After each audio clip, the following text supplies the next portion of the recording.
నిజంలాంటి అబద్ధం. నిజంలాంటి అబద్ధం చెప్పినవారికి బంగారు మామిడిపండు ఇస్తానని ఒక తోచితోచని రాజు చాటింపు వేయించాడు. బంగారు మామిడిపండుపై ఆశతో ఎందరెందరో వచ్చి రకరకాల అబద్ధాలు చెప్పారు. కాని రాజుకు అవేవీ నచ్చలేదు. అందులో కొన్ని నిజం కూడా కావచ్చు, మిగిలినవి పచ్చి అబద్ధాలు. అందుచేత రాజుగారు బంగారు మామిడిపండును ఎవరికీ ఇవ్వలేదు.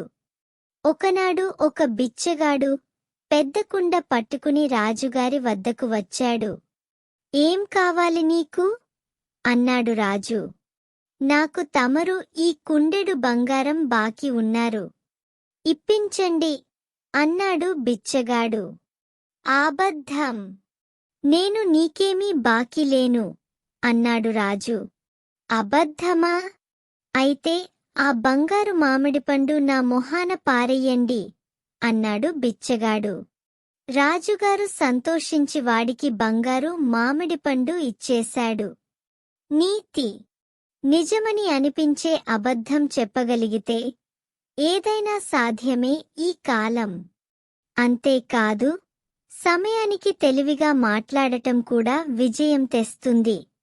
తెలివి, పేజెన్స్ ఆఫ్ మైండ్ ఉంటే ఏ పరిస్థితినైనా అనుకూలంగా మార్చుకోవచ్చు.